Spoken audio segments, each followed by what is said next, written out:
கர்த்தர் நல்லவர், அவர் கிருபை என்றும் உள்ளது. ஆமேன், ஆமேன். அவர் நம்மேல் வைத்த கிருபை, இரக்கம், தயவு பெரியது. ஆமேன், ஆமேன். அற்புதமான இந்த பரிசுத்த ஓய்வு நாளை காண செய்த தேவனுக்கு முதலாவது இயேசு கிறிஸ்துவின் மூலமாக நான் நன்றியை தெரிவித்துக் கொள்கிறேன். நிச்சயமாகவே ஆண்டவர் நம்மை நேசிக்கிறார். ஆமேன், ஆமேன். அவர் நேற்றும் இன்றும் என்றும் மாறாதவர். ஆமேன். இதை மாத்திரம் எப்போதுமே நினச்சிக்கோங்க. மனிதர்கள் மாறிடுவாங்க, சூழ்நிலைகள் மாறும், ஆனால் கர்த்தர் நேற்றும் இன்றும் என்றும் மாறாதவர். அல்லேலூயா, அல்லேலூயா. வேதாகமத்தில் ஆண்டவர் அற்புதங்களை செய்கிறவராய் வெளிப்பட்டார். நம்முடைய வாழ்க்கையிலும் நம்முடைய திருச்சபைகளிலும் ஊழியத்திலும் நாம் ஒவ்வொரு நொடிப்பொழுதும் ஆண்டவரே இன்றைக்கு ஒரு அற்புதத்தை நீர் எனக்கு செய்ய மாட்டீரோ என்று ஒரு தாகத்தோடு ஆண்டவர் நம்ம காத்து கொண்டு இருக்கிறோம். என் குடும்பத்தில் ஒரு அற்புதத்தை நீங்கள் செய்ய மாட்டீர்களோ ஆண்டவரே என்று காத்திருக்கிறோம். என் பிள்ளைகளுடைய வாழ்க்கையில் ஒரு அற்புதம் நடக்காதா என்று சொல்லி காத்திருக்கிறோம். என்னுடைய தொழிலிலே ஒரு மாற்றத்தை கொடுத்து, வருமானத்தில் ஒரு உயர்வை கொடுத்து, ஆண்டவரே ஒரு அற்புதமாக என்னை நடத்த மாட்டீரோ என்று ஆண்டவரிடத்தில் நீங்கள் எதிர்பார்த்து காத்து கொண்டிருக்கிறீர்கள். அவருடைய கை ஒன்றும் குறுகி போனதே இல்லை. ஆமேன். அவர் அற்புதர், அவர் அற்புதர், அவர் அற்புதர். ஆமேன், ஆமேன். எனக்கு அன்பானவர்களே, வேதத்திலே புதிய ஏற்பாட்டிலே 36 அற்புதங்களை இந்த இயேசு செய்திருக்கிறார். யோவான் 20ஆம் அதிகாரம் என்று நினைக்கிறேன், அந்த இடத்துல வாசிக்க வேண்டாம். அந்த இடத்துல ஆண்டவர் ஒரு இடத்துல சொல்லுகிறார், ஆண்டவர் செய்த அநேக அற்புதங்களும் உண்டு, அதை எழுத கொள்ளுமானால் இந்த உலக புத்தகங்களே போதாது. அப்போ அவருடைய 3 வருஷத்துல அவர் நொடி பொழுதும் அற்புதத்தை தான் செஞ்சுக்கிட்டே இருந்திருக்கிறார். அல்லேலூயா. ஆனா நம்முடைய விசுவாசத்துக்கு, சபையுடைய விசுவாசத்துக்கு அவர் எழுதி வைத்திருக்கிறது எத்தனை?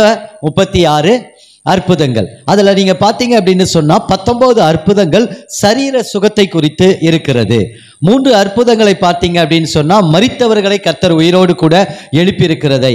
இப்படி அதை பிரித்து பிரித்து நம்ம பார்க்கும்போது இயற்கை மீது சில அற்புதங்களை ஆண்டவர் செய்திருக்கிறார். நீங்க அதை புதிய ஏற்பாடு முழுசா படிச்சீங்கன்னா தெரியும். அப்போ இந்த ஆண்டவர் அற்புதம் செய்கிற ஒரு ஆண்டவர்.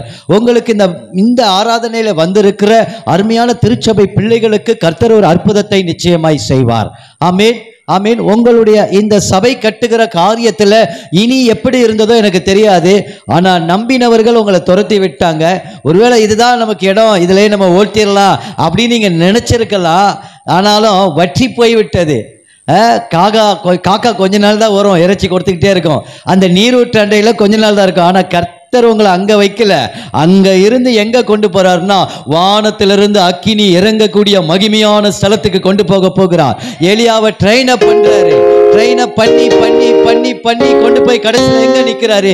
எல்லா ஜனங்களுக்கு முன்னதாக இந்த தேவனே மெய்யான தேவன் என்பதை அவர்கள் அறிந்து கொள்ளும்படியான மகிமை வானத்திலிருந்து இறங்கி வந்தது. அதுக்காக தான் எலியாவை ட்ரெயின் அப் பண்ணுகிறார். ஒவ்வொரு இடத்திலையும் பஞ்ச காலத்தில் நிறுத்தி நிறுத்தி கொண்டு வந்து போஷித்து ஒரு மகிமையான இடத்துல கர்த்தர் நிறுத்தும் போது ஜனங்கள் எல்லாரும் சொல்லுவார்கள், இஸ்ரவேலின் தேவனாகிய கர்த்தரே மெய்யான தேவன், அவரை விட்டு நாங்கள் இனி பின்வாங்க மாட்டோம் என்று சொல்லுகிற ஒரு கூட்டத்தை கர்த்தர் எழுப்புவார். அல்லேலூயா. அவர் அற்புதமானவர், அவர் மகிமையை வெளிப்படுத்துகிறவர். உங்க வாழ்க்கையிலே ஆண்டவர் அப்படி செய்வார். பாடுகள் இருக்கிறதா, கஷ்டங்கள் இருக்கிறதா, கர்த்தரை நம்பி உறுதியாய் பற்றி கொண்டிருங்க. ஒரு நாள் வானத்திலிருந்து அக்கினி மகிமையாய் இறங்கி வரும். அப்போது நீங்கள் ஆராதிக்கிற தேவனை மற்றவர்களுக்கு சாட்சியாய் உங்களை கொண்டு வந்து நிறுத்துகிற நாட்கள் வரும். ஆமேன். என் பிள்ளைங்க பஞ்சத்தில் அழிஞ்சிட மாட்டாங்க, என் பிள்ளைங்க தரித்திரத்தில் விழுந்துட மாட்டாங்க, என் பிள்ளைங்க எதிர்பார்த்து எதிர்பார்த்து அவங்க இல்லாம ஒளிஞ்சிட மாட்டாங்க. எதிர்பார்த்து கொண்டிருக்கிற எல்லா நன்மைகளையும் தீமைக்கு எதுவாக அல்ல, நன்மைக்கு எதுவாக இந்த ஆண்டவர் ஒரு நாள் நடத்தி கொடுப்பார். அல்லேலூயா. அற்புதங்களிலே பெரிய அற்புதம் என்ன தெரியுமா? இந்த இயேசு கொடுத்த அற்புதம். யாராவது ஒருத்தர் சொல்லுங்க பாப்போம். அற்புதத்திலே பெரிய அற்புதம் என்ன? சொல்லுங்க பாப்போம். ஒரு பாவியான ஒரு மனுஷனை பாவத்திலிருந்து பாவ மன்னிப்பை கொடுத்து ரட்சிப்பை கொடுக்கிறார் பாருங்க, அதுதாங்க அற்புதம். அல்லேலூயா. இன்னைக்கு நம்ம பூமிக்குரிய காரியங்கள்ல இங்க நடக்காதா? அதுனா உங்களுக்குள்ளே அற்புதமானவர் இருக்கிறார், உங்க விசுவாசத்திலே அற்புதமானவர் இருக்கிறார். என்னைக்கு நீங்கள், அதாவது கிறிஸ்தவர்களுக்கு 2 அறிக்கை உண்டு. கிறிஸ்துவுக்குள்ள வரணும்னா 2 அறிக்கை ரொம்ப முக்கியம். முதல் அறிக்கை பாவ அறிக்கை. இந்த பாவத்தை அறிக்கை செய்யாம இந்த ரட்சிப்பின் அனுபவத்தை பெற்றுக்கொள்ள ஒரு மனிதனால முடியாது. அப்ப அவன் புது சிருஷ்டியாய் மாற்றப்படுகிறான். இப்ப நான் உள்ள வந்துட்டேன், நான் சபைக்குள்ள வந்துட்டேன், தேவனுடைய பிள்ளையா மாறிட்டேன். என்னை அற்புதமாய் பாவத்தை மன்னித்து, மனிதர்களால, சமுதாயத்தினால, அரசாங்கத்தினால மன்னிக்க முடியாத எந்த பாவத்தை செஞ்சிருந்தாலும் இந்த இயேசு அந்த பாவங்களை மன்னிப்பார். அவருடைய ரத்தம் நம் பாவங்களை கழுவி சுத்திகரித்து நம்ம அவருடைய பிள்ளையாய் நம்மளை மாற்றி இருக்கிறார். இதுதாங்க the miracle of God. எங்கேயுமே சுத்திகரிக்க. நீங்க நல்லா யோசிச்சு பாருங்க. கடைகளுக்கு நீங்க போகும்போது தரையை கழுவுறதுக்குன்னு ஒரு வச்சிருப்பான், ஒரு சோஃபாயில். அது போட்டீங்கன்னா உங்க தரை நல்லா ஆகணும். அப்புறம் இந்த பீங்கான கழுவுறதுக்குன்னு ஒரு ஆசிட் வச்சிருப்பான். அது மாத்திரம் இல்லை, இந்த டேபிள் ஸ்டெயின்லெஸ் ஸ்டீல் டேபு வீட்டில் வச்சுருப்போம். அதெல்லாம் அப்படியே அழுக்கழுக்காக இருக்கும். நம்ம பார்ப்போம், இப்போ தானேப்பா வாங்கணும், இவ்வளோ அழுக்காக இருக்க. கடைக்கு போனால் அதுக்கு ஒரு இது வச்சுருப்பான். அதை போட்டு தொடச்சிங்கன்னா பலன்னு ஆயிடும். அப்போ உலகத்தில் இப்படிப்பட்ட காரியங்களுக்கே ஒரு சுத்திகரிப்பு உண்டாகுதுன்னா, அப்போ பாவியான மனுஷனை சுத்தப்படுத்துவதற்கு இயேசுவின் ரத்தம் ஒரு அற்புதமான காரியம். ஹல்லேலூயா, ஹல்லேலூயா. அப்ப அப்படி ரத்தத்தினால கழுவப்பட்டவர்களாக நாம இங்க அந்த அற்புதத்தை பெற்றுக்கொண்டவர்களாக இங்க வந்திருக்கிறோம். அப்ப ரெண்டாவது ஒரு அறிக்கை, நம்ம வாழ்க்கையில ஒரு ஆசீர்வாதத்தை பெற்றுக்கொள்ளணும். இந்த இயேசுக்குள்ள வந்த பிறகு அந்த சமாதானத்தை நான் முழுமையா அனுபவிக்கணும், அந்த சந்தோஷத்தை நான் முழுமையா அனுபவிக்கணும்னா ரெண்டாவது அறிக்கை விசுவாச அறிக்கை.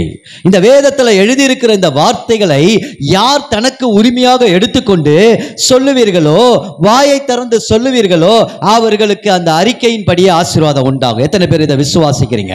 இன்னையிலிருந்து அந்த பொத்தூருக்கு போங்க, ஆலயம் கட்டிருக்கிற காரியத்தை போங்க, ஒரு நாளைக்கு போய் 7 தடவை சுத்தி சொல்லுங்க, துதிச்சு, ஆண்டவரே 52 நாள்ல இந்த அலங்கங்கள் கட்டப்படுமானால், ஆண்டவரே இந்த எனக்கு கொடுக்கப்பட்டிருக்கிற, எங்களுக்கு கொடுக்கப்பட்டிருக்கிற இந்த ஆவிக்குரிய சபையிலே உம்முடைய மகிமை சீக்கிரமாய் விளங்கட்டும், இது தேவைகள் சந்திக்கப்படட்டும், எனக்காக அவர் யாவையும் செய்து முடிப்பார், அவர் கிருபை என்றும் உள்ளது என்று இன்னிலிருந்து நீங்க தேவனுடைய அந்த ஆலயத்துக்காக போய் ஜெபித்து பாருங்க. வாயை திறந்து சொல்லி பாருங்க.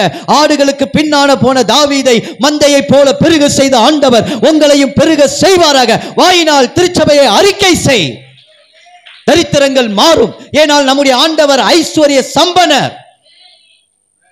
அவருடைய தரித்திரத்தினாலே நீங்களும் நானும் ஐஸ்வர்யவான்களாய் மாறி இருக்கிறோம்.